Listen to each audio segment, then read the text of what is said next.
నమస్తే and welcome to hit TV.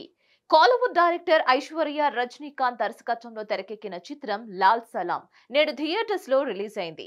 ఆమె తండ్రి సూపర్ స్టార్ రజనీకాంత్ ప్రత్యేక పాత్రలో విష్ణు విశాల్ మరియు విక్రాంత్ ప్రధాన పాత్రల్లో నటించారు. ఈ చిత్రం ఎలా ఉందో ఇప్పుడు తెలుసుకుందాం. కథ విషయానికి వస్తే కసుమూరు అనే గ్రామంలో విష్ణు విశాల్ మరియు విక్రాంత్ అనే ఇద్దరు క్లోజ్ ఫ్రెండ్స్ గా ఉంటారు.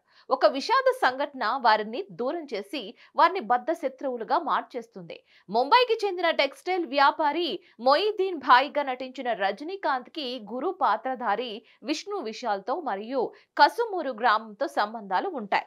అయితే కసుమూరు గ్రామస్తులకు మరో గ్రామం నుంచి అవమానాలు ఎదురయ్యే వరకు సినిమా సాఫీగానే సాగుతుంది. ఆ తర్వాత సంఘటనలు ఒక్కసారిగా మారిపోతాయి. పరిస్థితి తీవ్రతరం కావడం, మొయిద్దీన్ భాయ్ ప్రమేయంతో గురు సంసుద్దీన్ల మధ్య సమస్యలు తీర్చగలరా లేదా లాంటి ప్రశ్నలకు సమాధానాలు సినిమాలో దొరుకుతాయి. విష్ణు విశాల్ పాత్ర ఆకట్టుకుంటుంది. తను చక్కని నటనను ప్రదర్శించాడు. అలాగే పల్లెటూరి వాతావరణం మరియు మరికొన్ని సన్నివేశాలను అందంగా చూపించాడు. అలాగే విక్రాంత్ నటన కూడా బాగానే ఉంది. అలాగే విక్రాంత్ తండ్రి పాత్రలో కనిపించిన సూపర్ స్టార్ రజనీకాంత్ ఎప్పటిలాగే తన మేనరిజమ్స్, మంచి డైలాగ్స్ తో ఆకట్టుకున్నాడు. అలాగే జీవిత రాజశేఖర్ తన నటనతో ఆకట్టుకుంది. ఇతర నటీనటులు తమ పాత్రల పరిధి మేరకు ఆకట్టుకున్నారు. ఈ సినిమాకి కథాంశం మరియు దాని స్లో స్క్రీన్ ప్లే ఈ సినిమాకి అతిపెద్ద సమస్యలుగా కనిపిస్తున్నాయి.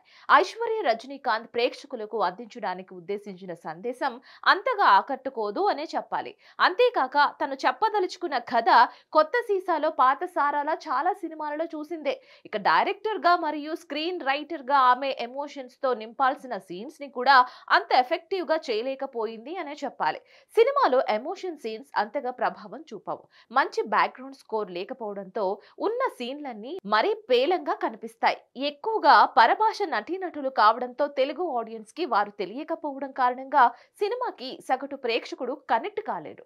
ఇక స్క్రీన్ ప్లే రైటర్ గా దర్శకురాలిగా ఐశ్వర్య రజనీకాంత్ డ్యూయల్ రోల్ తో ఒక మంచి అనుభూతిని అందించడంలో విఫలమైంది.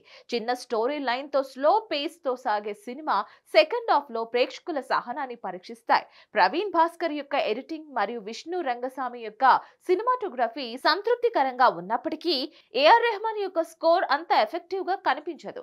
అయితే అంతేకాక సినిమా యొక్క రన్ టైం కూడా సినిమా రిజల్ట్ పై ఎఫెక్ట్ చూపించింది. మొత్తం మీద లాల్ సలాం లో నటీనటుల ప్రదర్శన బాగున్నప్పటికీ రొటీన్ స్క్రీన్ ప్లే, డల్ గా సాగే కథనంతో అంతగా ఆకట్టుకోదు. బ్యాక్గ్రౌండ్ స్కోర్ కూడా సన్నివేశాలని అంతగా ఎలివేట్ చేయకపోవడం బోరింగ్ గా అనిపిస్తుంది. సూపర్ స్టార్ రజనీకాంత్ ప్రెజెన్స్ సినిమాకి ఎలాంటి సాయం చేయలేకపోయింది అనే చెప్పాలి. ఇక మీరేమనుకుంటున్నారు కామెంట్ లో మాకు తప్పకుండా తెలియజేయండి. ఈ వీడియో కనుక మీకు నచ్చినట్లయితే like, share and subscribe to hit TV. Hit TV presents like, share, comment. TV వాళ్ళకు కూడా నేను ఒక సర్ప్రైజ్ ఇద్దాం అనుకుంటున్నాను. మీరు మాత్రమే జెస్సీ ఎందుకు అయ్యారు? ఇలాంటి అమ్మాయిలకి పిలవడానికి బాగుంటుంది.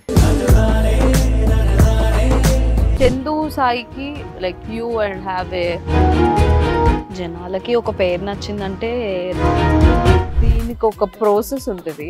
ఎందుకు ప్రాసెస్ డైరెక్ట్‌గా వెళ్ళిపోదాం. ఏదైనా ఒకటి మర్చిపోయినావా నువ్వు? మర్చిపోయినా మేడం. ఏం మర్చిపోయావు? నా గుండె. ఏదో ఆ టైంకి మన సుడి బాగుంటే ఎవరన్నా చూపిస్తే రాయగలం కానీ డోర్ టు డోర్ సేల్స్ చేసేవాళ్ళు. శారీ వస్తుంది, శారీలో వెనకాల కట్టుకుని